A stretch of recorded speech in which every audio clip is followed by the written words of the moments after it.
Bienvenue dans votre émission Santé pour tous, émission préventive qui démocratise l'accès à des informations autour de la santé et du bien-être.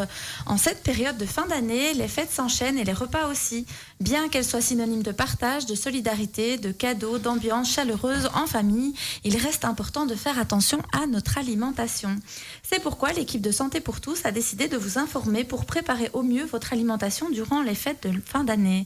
À ce titre, nous avons invité Madame Nassira Abdeslami, diététicienne clinique spécialisée dans le domaine des enfants à la clinique de Saint-Jean. Merci d'être avec nous. Bonsoir. Alors, nous avons également le plaisir d'accueillir Madame Aline Volon, qui est diététicienne clinique également, mais qui est spécialisée en gastrologie aussi à l'hôpital Saint-Jean. Merci d'être avec nous. Bonsoir, merci à vous. Alors, cette fin d'année est caractérisée par les grands repas en famille qui se terminent parfois par de l'excès et de la suralimentation. Il est difficile de garder un rythme sain et un poids équilibré en cette période de l'année. On veut toujours se faire plaisir pour profiter un maximum. On se retrouve donc face à un dilemme. Comment pouvons-nous profiter de nos fêtes, mais en gardant un équilibre quant à notre alimentation et notre nutrition? Alors, c'est ce qu'on va se demander aujourd'hui avec nos invités. Je vais commencer avec Madame Abdeslami. Pourriez-vous peut-être nous expliquer en quelques mots votre métier et quel est le rôle exactement, quel est votre rôle exactement en tant que diététicienne? Alors, bonsoir Virginie, merci beaucoup pour l'invitation. Donc, moi, je travaille principalement à la clinique Saint-Jean, donc je suis diététicienne clinique. Donc, comme vous l'avez dit, je prends en charge des patients, des enfants et des adolescents qui présentent des problèmes d'alimentation. Ça peut être du surpoids, de l'obésité, ça peut être des retards de croissance.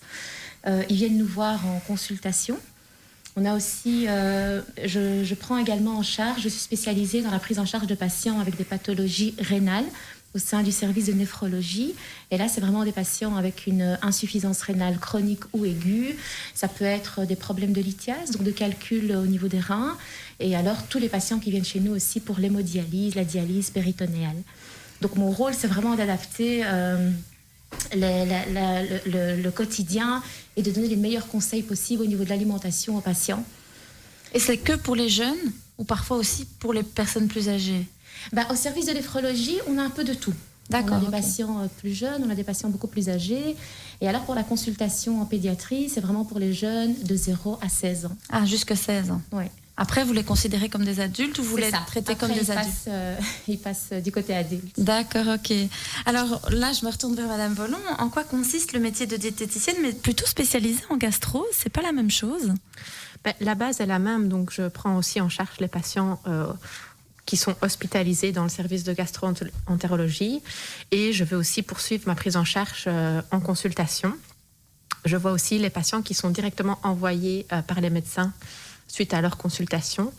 Et vraiment, le but à ce moment-là, c'est de les aider via l'alimentation à diminuer ou voire même, on l'espère, disparaître leur inconfort digestif et surtout avoir aussi un but d'améliorer leur santé, leur qualité de vie et leur bien-être.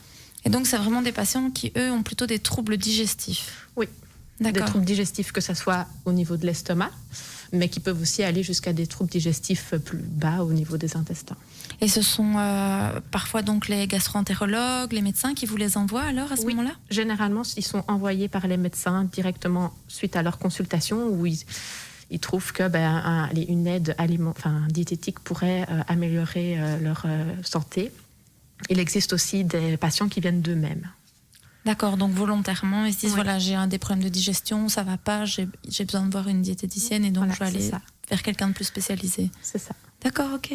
Alors, Madame Abdeslami, comment travaille une diététicienne avec des enfants? Est-ce que c'est différent des adultes? Alors oui, travailler avec des enfants, évidemment, c'est un peu plus différent qu'avec les adultes. Déjà, comment on organise nos consultations, c'est différent. Avec des enfants, déjà, on va faire intervenir toute la sphère familiale. On va travailler avec les parents, les frères et sœurs aussi dans certains cas, les tuteurs, parce qu'on ne peut pas juste donner les conseils aux enfants, mais il faut évidemment toutes les personnes qui s'occupent autour des repas et qui organisent un peu la vie familiale. Ensuite, avec les enfants, on va plus utiliser des moyens ludiques pour faire passer les messages nutritionnels, des jeux, des petits ateliers, donc c'est toujours plus sympa. Et ils retiennent plus facilement, en général, le message qu'on veut faire passer. Donc c'est ça la différence de travailler avec des enfants plutôt qu'avec des adultes. Avec les adultes, on ne joue pas. Ça peut arriver.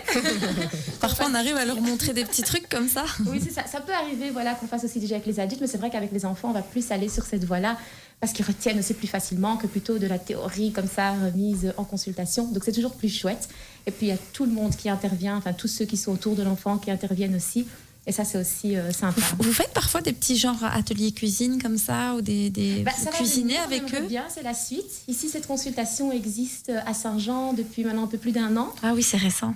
Voilà, c'est récent. Et c'est vrai que l'objectif, c'est vraiment de pouvoir proposer aussi aux enfants des petits ateliers. Comme ça, c'est toujours plus sympa et puis plus parlant pour eux parce qu'ils mettent en pratique directement ce qu'on leur a appris en consultation. Et ça, c'est chouette. Mmh. Ok, alors je me retourne vers Madame Volon. Quelles sont les pathologies digestives les plus récurrentes dans vos consultations?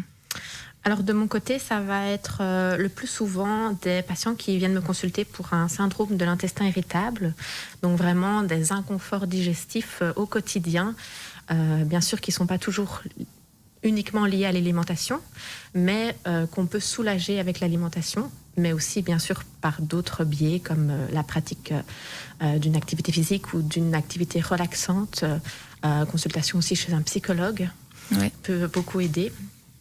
À côté du syndrome de l'intestin irritable, j'ai aussi beaucoup de patients qui présentent des intolérances digestives, comme par exemple les intolérances au lactose, ou les patients qui ont une maladie cœliaque, donc qui sont intolérants au gluten.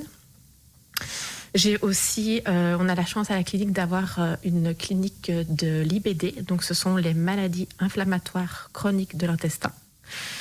Et donc là, en fait, ce sont les patients qui ont une maladie de Crohn ou qui ont une inflammation du rectum.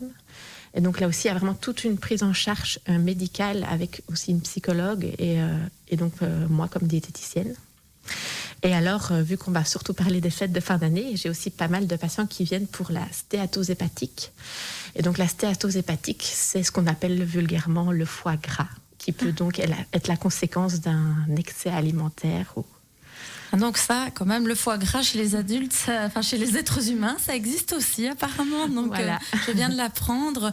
C'est intéressant ce que vous dites aussi parce que aujourd'hui on n'a pas pris de psychologue avec nous, mais souvent on ramène une psychologue sur le plateau avec nos spécialistes, nos médecins, et on remarque, c'est vrai, comme vous dites, que finalement les maladies liées au soma, au corps, c'est souvent lié aussi à des peines ou à des difficultés psychiques. Ça, c'est sûr. Notamment au niveau des intestins, vous avez certainement entendu parler du deuxième cerveau.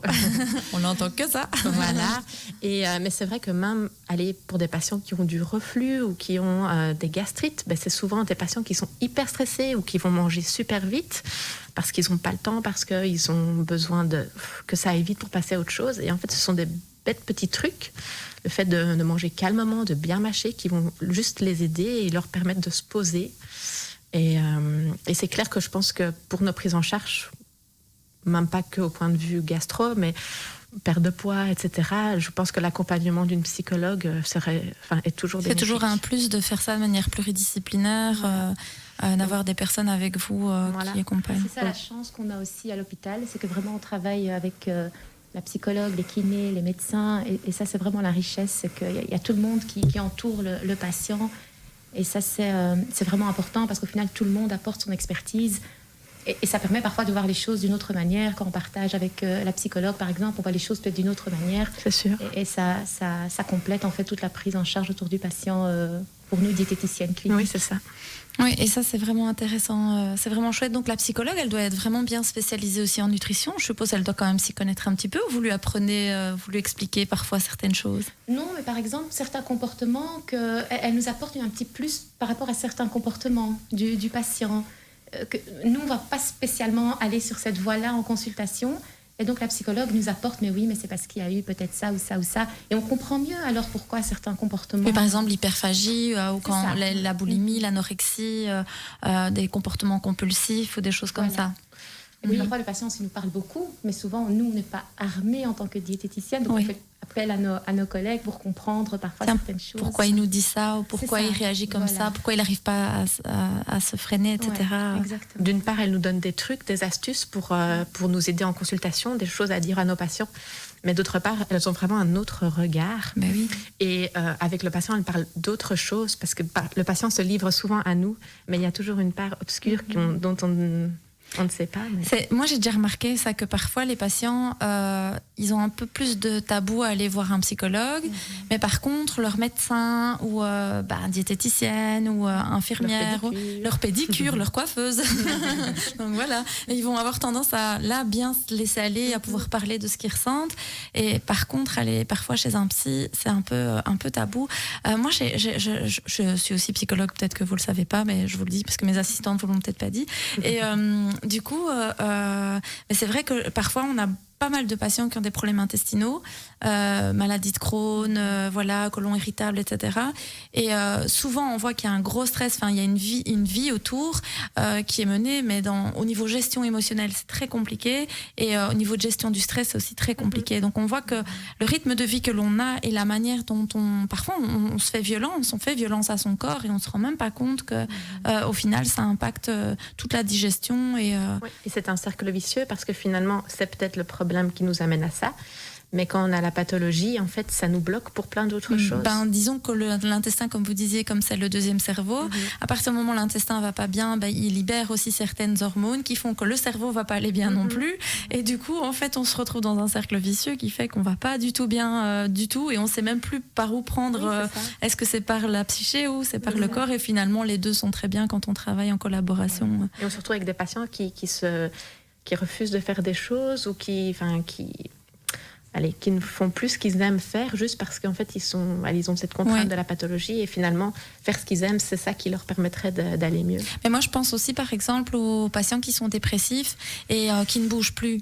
On n'a jamais dit assez à quel point le fait de ne pas bouger, c'est ultra mauvais pour l'intestin, c'est ultra mauvais pour la digestion, parce que la marche, bouger tout simplement, ça fait partie de la digestion. Il y a beaucoup de gens qui ne le savent pas. Ils disent mais je comprends pas, j'ai des problèmes d'intestin, j'ai des problèmes de digestion, mais en fait la personne ne bouge pas. Et donc en fait ça entraîne encore plus de pathologies par la suite. Donc ça, c'est vrai que ça vous arrive de dire qu'il faut marcher ou faire un peu de sport? C'est dans les 3 conseils. C'est vrai? Chouette. L'activité physique, l'hydratation et alors l'alimentation. L'alimentation, voilà. Alors, on va revenir sur nos questions, soyons un peu sérieux. Donc, Madame Abdeslami, est-ce qu'on peut différencier donc, les besoins nutritionnels du coup, des enfants et des adultes? C'est quoi fondamentalement la différence en besoins nutritionnels entre l'enfant et l'adulte? Oui, on peut différencier, et on va tenir compte pour différencier ça, l'âge, la taille, la dépense énergétique, le poids de la personne. Et c'est comme ça qu'on va pouvoir vraiment calculer les besoins des enfants et des adultes, tout en sachant que pour l'enfant, on va veiller à ce qu'il suive bien sa courbe de croissance. C'est surtout ça l'enjeu lorsqu'on prend en charge des enfants. Donc c'est vraiment comme ça. Alors que les adultes, évidemment, on ne va pas regarder leur courbe de croissance, je suppose. Voilà, c'est plus les enjeux, c'est plus un maintien d'une bonne santé. Le poids, on va regarder le poids. Vous êtes gentil, vous, le maintien d'une bonne santé. Non, le poids, la taille et le poids. Mais comment ça s'appelle, le score BMI, c'est ça? Regardez, je deviens une experte moi aussi. Donc oui, en effet, il faut bien regarder si... je pense qu'il y a aussi des courbes pour les adultes, mais ce n'est pas des courbes développementales comme chez les enfants. C'est ça, voilà, exactement. On va plus travailler avec le BMI, comme vous l'avez dit, la courbe du poids aussi, mais là, on n'est plus dans une croissance, dans un développement. Ça sera plutôt aussi la santé, le bien-être, qui sera vraiment important aussi. De manière globale. Oui, ça. Voilà, c'est ça. On va plus travailler pour faire disparaître vraiment l'inconfort. Les mauvaises habitudes, ce qui pourrait nuire à long terme sur leur santé. D'accord, ok. Oui, et donc je voulais voir alors avec Madame Volon, est-ce qu'il y a des moyens pour préparer son estomac au changement d'alimentation assez brusque qu'on rencontre en fin d'année? Parce que c'est vrai qu'en fin d'année, il y a tout, quoi. Il y a la bûche, il y a, non mais mais moi je fais la même mission pendant Ramadan, parce que à la moment du rupture du jeûne, on mange, mais il y a des gens qui arrivent aux urgences avec le foie explosé. Enfin, j'exagère, mais moi j'avais un ami qui était médecin urgentiste qui me disait, il y a des gens qui arrivent, mais vraiment le pancréas, je crois, oui, c'est ça, c'est le pancréas, je crois qu'il me disait, c'était catastrophique et Ramadan c'était pas le but. Enfin voilà, mais pareil pendant les fêtes de Noël, de fin d'année, etc. On a tendance à beaucoup manger, très gras, le foie gras aussi d'ailleurs, et on mange plein de trucs qui sont hyper riches. Et donc, comment on fait pour préparer son corps à manger tout ça, ou est-ce qu'il faut faire attention Mais de nouveau, je pense que les bonnes habitudes alimentaires, c'est toute l'année qu'on doit s'y tenir. Et tout ne va pas se déterminer sur une semaine en fin d'année. Donc, c'est vraiment avoir une alimentation équilibrée tout au long de l'année et faire du sport et tout ça qui va être déterminant. Je ne pense pas qu'il faille vraiment faire une cure de détox ou une cure de jeûne avant ou après, parce que notre corps est bien fait, hein, nous avons tout ce qu'il faut pour bien nous détoxifier. Le rein, le foie. Voilà. Mais je pense que voilà, il faut un bon équilibre. Et si on veut vraiment faire attention, ce qu'on peut se dire, c'est que voilà, pendant la semaine des fêtes, il va y avoir effectivement plus d'excès, peut-être plus d'alcool. Et ben donc les jours avant, les jours après, ben, on évite peut-être de boire de l'alcool et on mange vraiment de façon très équilibrée pour pouvoir se permettre plus d'excès, des excès. Un petit écart ou plusieurs petits écarts, on va dire. Parce qu'il y a plusieurs fêtes. Hein. Donc vous avez le réveillon, le jour de Noël, la veille du Nouvel An, le jour de Nouvel An. C'est 4 jours en une semaine où vous faites que manger, quoi. Donc, il y a eu la Saint-Nicolas. Ah, il y a eu la Saint-Nicolas, on a eu les chocolats avec les mandarines et tout. Voilà, donc, mais de nouveau, les mandarines, ça va. Ce n'est que quelques jours sur toute une année complète. Donc... Mais il y en a qui font la fête à Pâques aussi. Hein. Et si en plus vous avez la double culture, je vous dis pas, hein, c'est la fête toute l'année. Vous avez tous les anniversaires, l'Aïd, Ashura. Vous avez vraiment, c'est la totale chez nous. Donc, voilà, non, mais vraiment, je crois qu'en Belgique, c'est quand même un pays où on fait beaucoup la fête. Voilà. Hein, il faut dire la vérité. Ce pays, tout est bon prétexte pour faire la fête et pour bien manger. Le Belge, il est quand même un bon vivant. Hein. Bon, sur je vais vous dire juste, chers auditeurs, qu'on va faire une toute petite pause. Je reste avec mes invités. On revient vraiment dans quelques instants. Nous parlons alimentation et diététique dans Santé pour tous. À tout à l'heure. Voilà, chers auditeurs, nous sommes de retour dans Santé pour tous. Nous parlons diététique, alimentation en cette fin d'année avec nos deux invités, Madame Abdeslami et Madame Volon, que je remercie d'être avec nous aujourd'hui. Alors, avant la pause, nous avons commencé un petit peu à voir quelles étaient la spécialité de chacune de nos intervenantes. On a commencé à rigoler un petit peu sur le folklore belge et l'amour de la nourriture et de la fête que nous avons dans notre cher beau pays. Du coup, là, j'avais envie de retourner un peu vers Madame Abdeslami parce que beaucoup d'auditeurs nous posent la question avec les ados, comment on fait? Parce que c'est vrai que souvent, c'est la malbouffe. Les ados, ils adorent manger n'importe quoi. C'est chips, coca, chocolat. On a l'impression que c'est limite, s'ils n'ont pas ça, ils souffrent, quoi. Donc, ils ont vraiment besoin de manger tout ça. Alors, est-ce que ça change pendant les fêtes ou est-ce qu'en vérité, c'est toute l'année comme ça? Il y a certains parents qui vont dire que c'est toute l'année comme ça. Et qu'est-ce qu'on fait? Alors, est-ce qu'on doit modifier la malbouffe? Comment on peut les aider justement à changer ces habitudes-là? Justement, pendant les fêtes, fête, ce n'est pas forcément synonyme de malbouffe. On va le voir après avec ma collègue Aline. Donc, on peut très bien, pendant les fêtes, avoir des repas festifs, mais qui entrent totalement dans une alimentation équilibrée. Nous y reviendrons un peu plus tard. Maintenant, vraiment, en ce qui concerne le problème de malbouffe chez nos jeunes, je pense que vraiment, c'est un problème de santé publique à prendre vraiment au sérieux. On sait aujourd'hui les chiffres d'obésité et ça ne fait que vraiment qu'augmenter. Et puis, c'est un effet vraiment à long terme sur la santé aussi. Donc, je pense qu'il faut vraiment agir à plusieurs niveaux avec les jeunes, pas seulement pendant certains moments comme les fêtes ou autres, mais vraiment pendant toute l'année avec des vrais moyens de prévention. Et puis, diffuser aussi les messages via peut-être des canaux qui parlent plus aux jeunes. Je pense aux réseaux sociaux, par exemple, via les écoles aussi, ça marche aussi très bien. Donc, vraiment les sensibiliser. Voilà, c'est quoi la malbouffe? Voilà, quels seront les effets à plus long terme? Parce que quand on est jeune, on ne se rend pas toujours compte en réalité des effets. Puis on peut dire à un jeune, ben oui, ce sera mauvais pour ton cœur, mais ça ne parle pas. Voilà. Pas forcément. Donc vraiment, ça existe des youtubeurs qui parlent de malbouffe là, ou des instagrammeurs qui parlent de malbouffe. On est un peu dans la période healthy, donc on a beaucoup de youtubeurs, mais souvent ils lancent comme ça des régimes à la mode. Mais ce ne sont pas forcément des régimes qui sont super équilibrés, ce sont des diètes détox ou autres, et c'est pas vraiment. Et parfois ça. C'est dangereux parce qu'il y a des jeunes. Moi j'ai eu des jeunes comme ça en consultation aussi qui commençaient des régimes comme ça et qui finissaient anorexiques alors qu'à de base ils étaient obèses, et puis finalement il y avait une obsession sur le corps, c'était devenu compulsif, etc. Mais il y a vraiment des dangers aussi. Donc il y a des dangers, surtout quand ce sont des régimes comme ça d'exclusion aussi.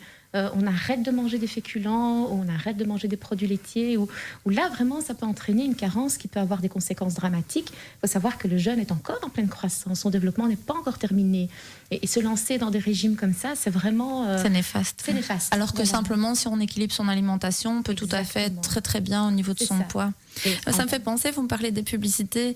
Moi, la dernière fois, j'ai mon fils, j'ai un petit de 3 ans, il vient chez moi, il me dit « Maman, il faut manger 3 fruits et 3 légumes, c'est bon pour la santé. » Je ne sais pas si vous connaissez la pub qui passe entre les dessins animés à la télévision et qui dit 3 fruits, 3 légumes par jour, c'est bon pour la santé. Et du coup, il me dit « Maman, il faut manger 3 fruits, 3 légumes. » Et je me dis ça, c'est bien parce que finalement, les canaux, aux heures où les enfants parfois regardent un petit dessin animé, etc., ça peut être sympa, pour les petits en tout cas.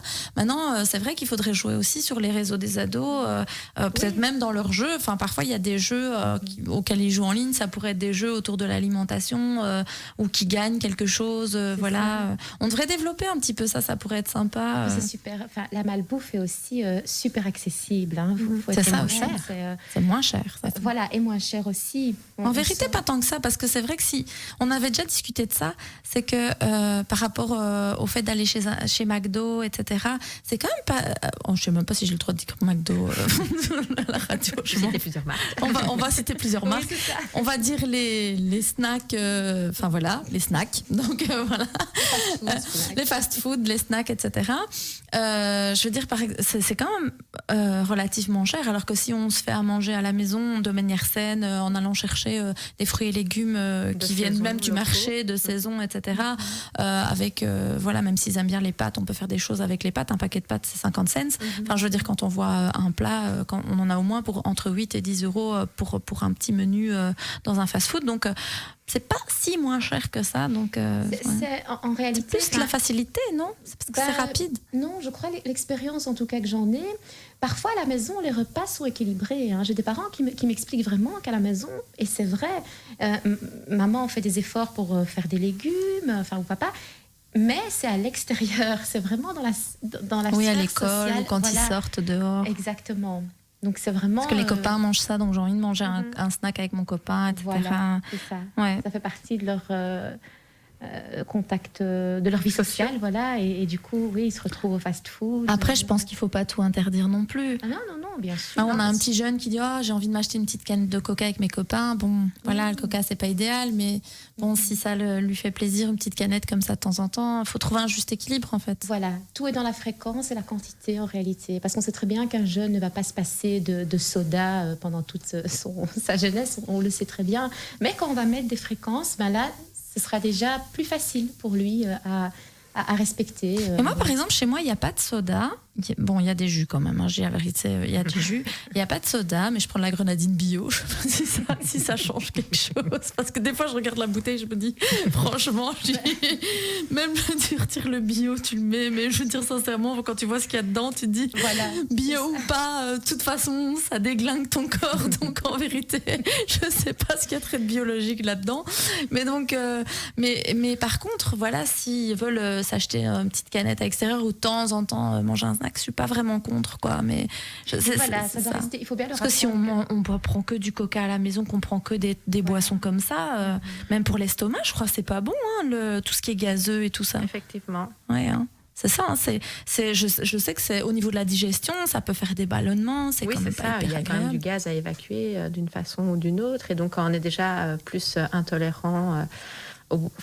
Si on a plus de difficultés gastriques, forcément ça va pas aider, ça va favoriser le reflux, les renvois, etc. Oui, c'est ça. Donc, c'est pas top. Et ce que je voudrais dire aussi, pour rebondir, si on fait un régime trop restrictif aussi aux enfants, ça peut aussi développer des troubles du comportement alimentaire. Oui. Donc, je pense qu'il faut quand même laisser une marge. Et puis, il faut qu'ils découvrent aussi. Donc, ça fait partie de l'expérience aussi, de découvrir un peu tout ce qui existe.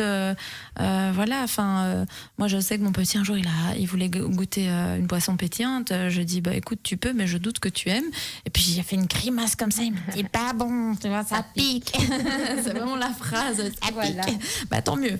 Voilà, au moins, tu sais ce que c'est, donc ça me va bien. C'est très intéressant, c'est vrai. Les laisser découvrir et au final, eux-mêmes, parfois, on serait étonnés parce que parfois, eux-mêmes sont orientés vers des choses, vers des légumes ou des fruits. On ne s'attend pas à ce qu'ils aillent vers ça. Et pour finir... Oui, ça reste pas toujours évident, mais c'est vrai que moi j'ai un petit, il n'arrête pas de me dire qu'il aime vraiment les pommes vertes. Et je lui dis, mais t'as goûté où les pommes vertes? Alors du coup, il me fait acheter des pommes vertes et il les mange.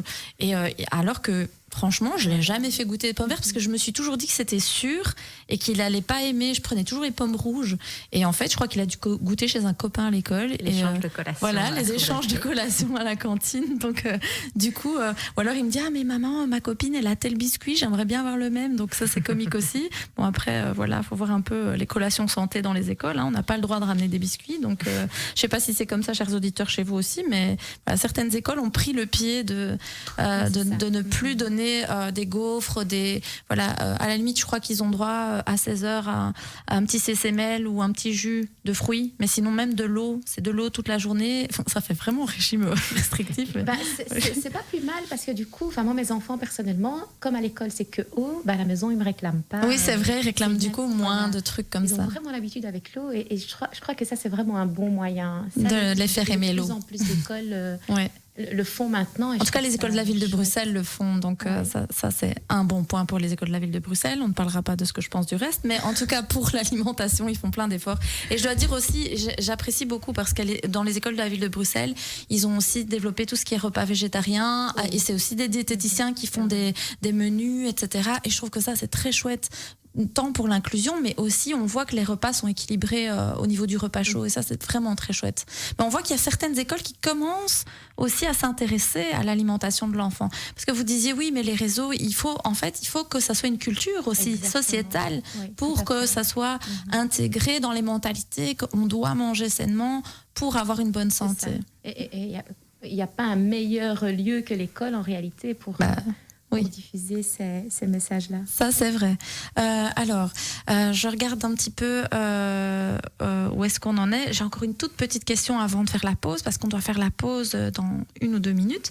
Pour Madame Volon, est-ce que vous pourriez juste nous dire qu'est-ce que la suralimentation et à partir de quand on peut dire qu'on a trop mangé? Et alors, je la pose aussi à Madame Abdeslami, parce que c'est une question qui vous va à toutes les deux. Donc, voilà. C'est ça. Puisque vous êtes toutes les deux diététiciennes, donc je suppose que dans vos deux domaines et même vos 2 spécialités, on peut parler de la suralimentation. Même chez le bébé, je crois.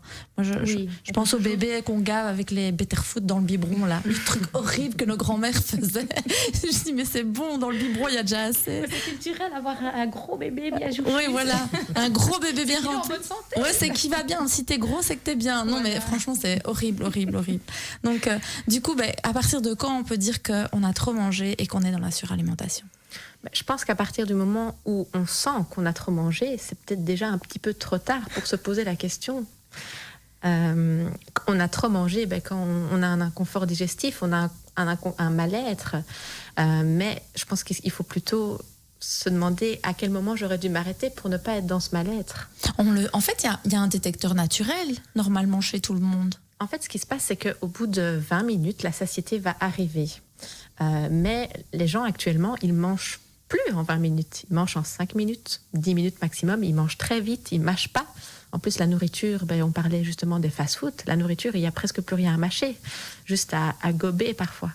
Et du coup, le repas est très vite et on n'a pas le temps pour voir la satiété arriver. Et du coup, on va manger jusqu'à ce que son assiette soit vide ou jusqu'à ce qu'on ne sache plus se resservir. Ouais, et surtout, on fait aussi d'autres choses beaucoup en mangeant. Les enfants que je reçois en consultation, c'est beaucoup manger devant la télé, devant le PC, la tablette. Et donc, du coup, tout ça, ça va aussi influencer notre comportement à la suralimentation. Mais c'est ça, parce qu'en fait, on ne voit pas ce qu'on mange, et donc comme on ne voit pas ce qu'on mange, on n'envoie pas un message au cerveau pour dire Coco, ça y est, t'as assez mangé. Voilà, quoi. Le Donc... cerveau est focalisé sur autre chose. Et quand justement on donne le conseil de prendre le temps de s'asseoir, de goûter, de savourer, de prendre le temps, de profiter. De profiter du repas, ça fonctionne tout de suite mieux en fait. Ouais. Alors on va continuer à discuter de ça tout à l'heure. On fait une toute petite pause parce que c'est l'heure du Eden et on revient vers vous. À tout de suite, chers auditeurs.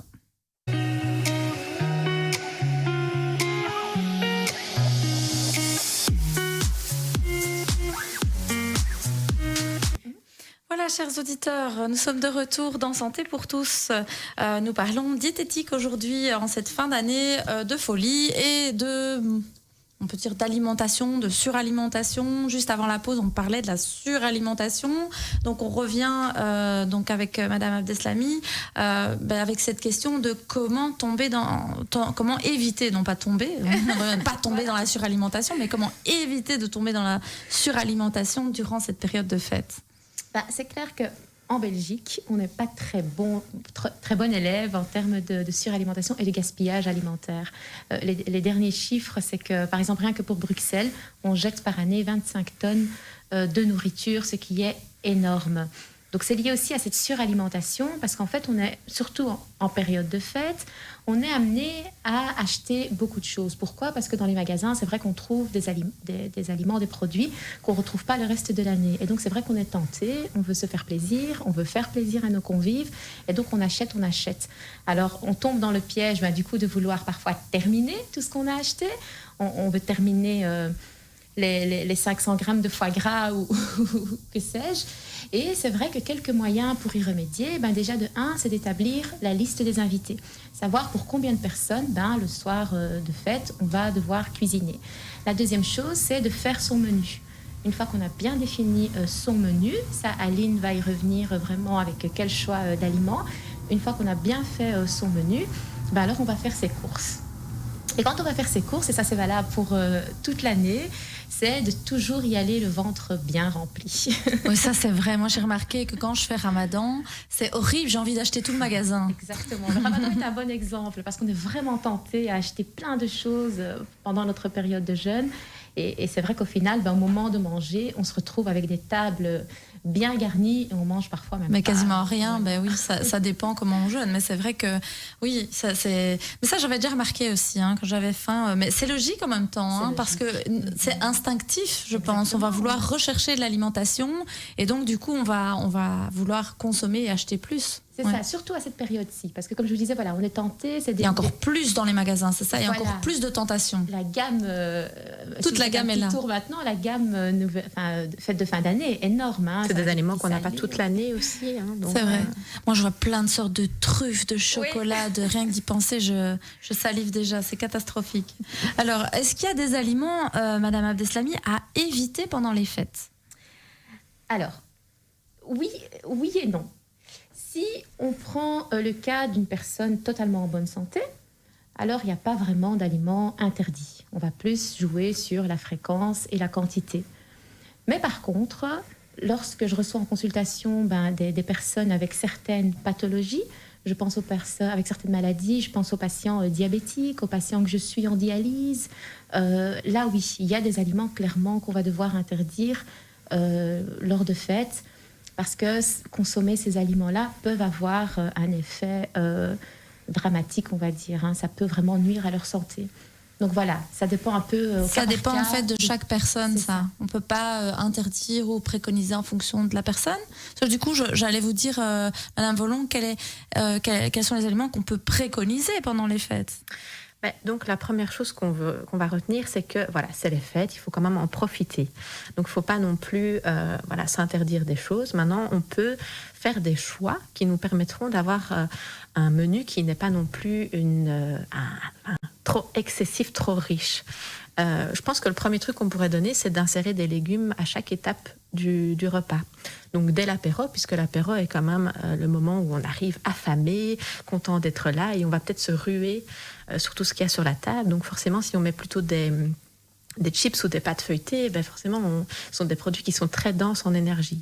Par contre, si vous insérez des légumes, comme par exemple des verrines, des mousses de légumes, des potages, des gazpacho ou des petites verrines de potage de chicon, par exemple, ça va être très sympathique, ça va être très beau et visuellement, et on n'a pas non plus explosé en calories.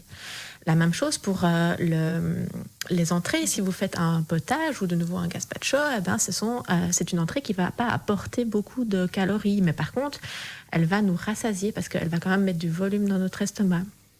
Un autre type d'entrée qu'on pourrait choisir, ce sont par exemple faire une entrée à base de crustacés, puisque les crustacés, ce sont des aliments qui sont assez maigres, assez peu caloriques. Et donc, comme exemple, on pourrait prendre un carpaccio de Saint-Jacques avec des agrumes, par exemple, ou un duo de poissons, enfin de saumon, par exemple. Ensuite, pour le repas complet, le plat principal, je pense qu'il faut essayer d'aller vers des viandes qui sont pas trop grasses, comme par exemple un rôti de biche ou une viande style une dinde farcie. Bon, évidemment, il faut choisir sa farce, parce que forcément, si de nouveau on retourne au foie gras, si on fait une farce à base de foie gras ou de noix ou d'amandes, forcément, ce sera une farce qui est assez riche en calories. Et alors, ce qu'on peut faire aussi, vu que le repas est assez complet, on aura souvent beaucoup de féculents à chaque étape.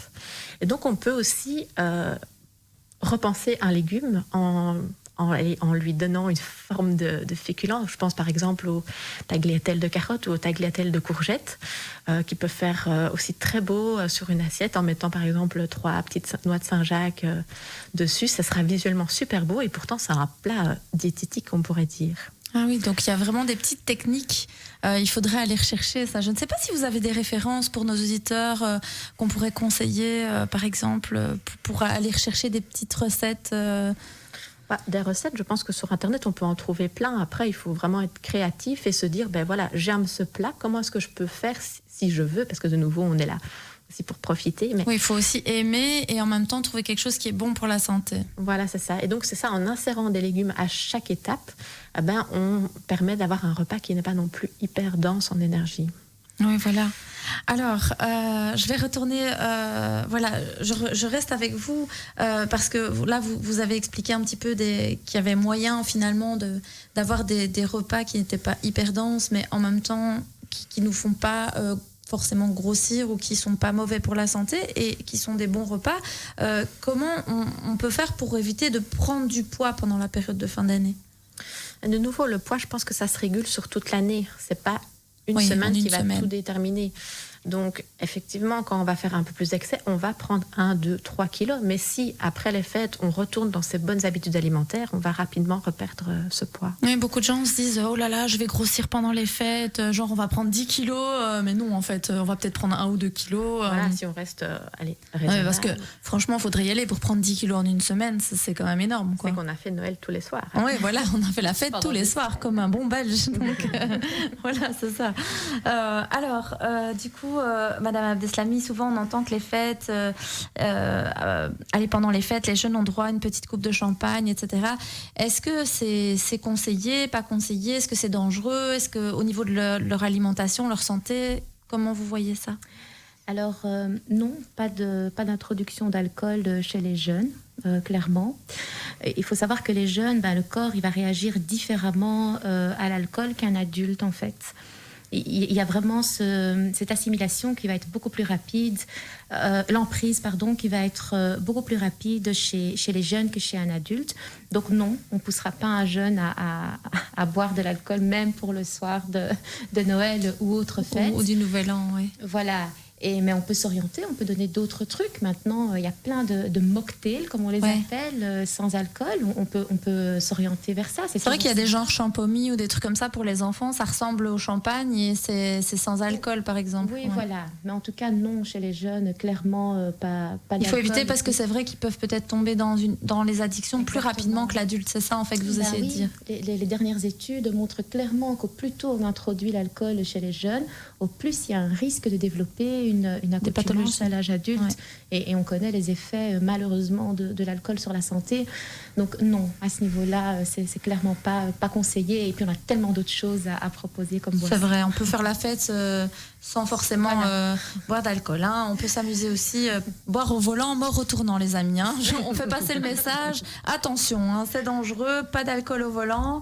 Donc, prenez un Uber, peut-être pas un Uber, ou alors un taxi. Oui. Je ne veux pas faire de guerre entre les Uber Eats, les taxis, etc. Mais en tout cas, ne rentrez pas en conduisant si vous avez bu, chers amis. Alors, j'avais encore une question. On reste sur la consommation d'alcool, Madame Volon, puisqu'on est en fin d'année. L'alcool est souvent indispensable sur les tables pendant les fêtes de fin d'année. Mais quelles conséquences ils peuvent y avoir sur notre corps, notre digestion, en fonction de cette consommation, justement?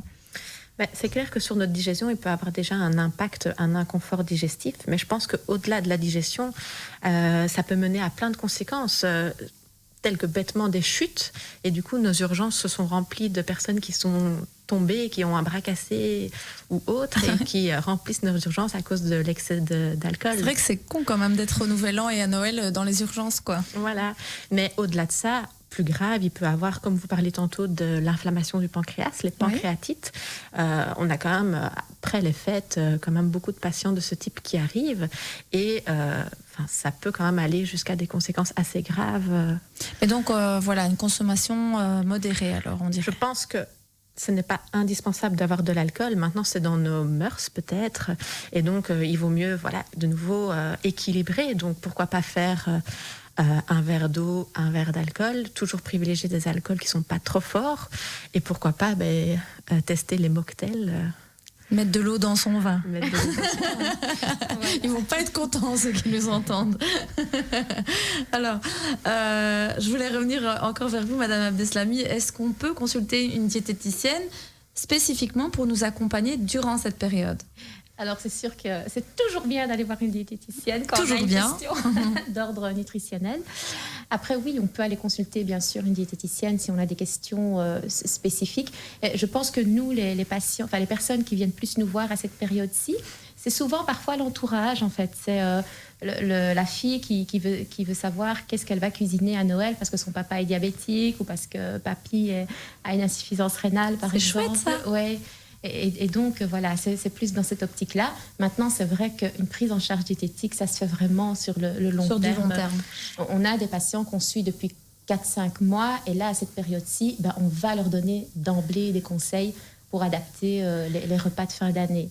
Donc oui, c'est toujours bien sûr bien d'aller voir une diététicienne. Bienvenue à la clinique Saint-Jean, on a 2 super diététiciennes déjà qui sont là. Donc Et là où on va travailler aussi, c'est justement pour accompagner nos patients qui sortent de l'hôpital et qui doivent peut-être suivre des alimentations particulières à cause d'une opération ou d'une pathologie. Et donc là aussi, on va discuter de qu'est-ce que vous allez faire pour Noël, qu'est-ce que vous allez faire pour le Nouvel An, comment est-ce qu'on va adapter ça. Oui, vous devez poser la question forcément puisqu'on est dans cette période-ci. Parce que après l'hospitalisation, c'est vrai qu'on veut quand même les accompagner aussi une fois qu'ils sont dehors et pas les laisser comme ça après une ablation par exemple de la vésicule biliaire ou autre. On adapte un peu nos conseils et on veut que ça se passe au mieux pour eux en tout cas pour qu'ils ne reviennent plus à l'hôpital en tout cas. Oui, vous voulez plus les revoir. En tout cas pas à l'hôpital. En bonne santé. Alors l'émission touche tout doucement à sa fin, mais j'avais quand même envie de vous demander des petits conseils pour nos auditeurs. Qu'est-ce que vous leur conseilleriez toutes les deux? Je commence peut-être par Madame Volon. Qu'est-ce qu'on pourrait conseiller à nos auditeurs en cette fin d'année? Je pense que la première chose, c'est de profiter de ces moments de fête, pas seulement au moment du repas, aussi avec la famille, avec l'entourage. Profiter aussi pour faire d'autres choses, pour un peu relâcher et pas être que à table. Et toi? Voilà, donc profiter surtout. Je crois que toutes les fêtes, c'est vraiment l'essence même, c'est de se retrouver en famille, de profiter avec ses proches et de ne pas passer énormément de temps à table, de faire des petites pauses aussi. De vraiment profiter et faire peut-être autre chose que la nourriture, par exemple des jeux en famille, ressortir des vieux souvenirs où c'est toujours sympa. Aussi le message qu'on voulait faire passer, c'est pas culpabiliser. Il est possible de faire des excès, c'est vrai, en période de fête, mais pas culpabiliser. Comme l'a dit Aline, c'est vraiment sur le long terme, l'équilibre alimentaire, et pas se dire après les fêtes, je vais jeûner ou je vais faire des cures détox, ou vraiment pas culpabiliser, ou se retourner vers une diététicienne pour avoir les conseils adéquats.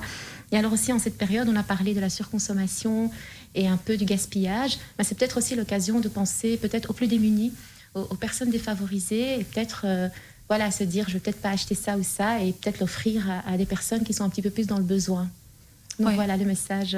C'est un très beau message. Je vous remercie vraiment toutes les deux d'avoir participé à cette émission. On a eu quelques petits soucis techniques aujourd'hui, mais franchement, vous avez super bien géré. Donc, chers auditeurs, on vous retrouve tous les jeudis de 18 à 19h. Bon, on fait une petite pause quand même. La semaine prochaine, c'est notre dernière émission de l'année. Donc, voilà.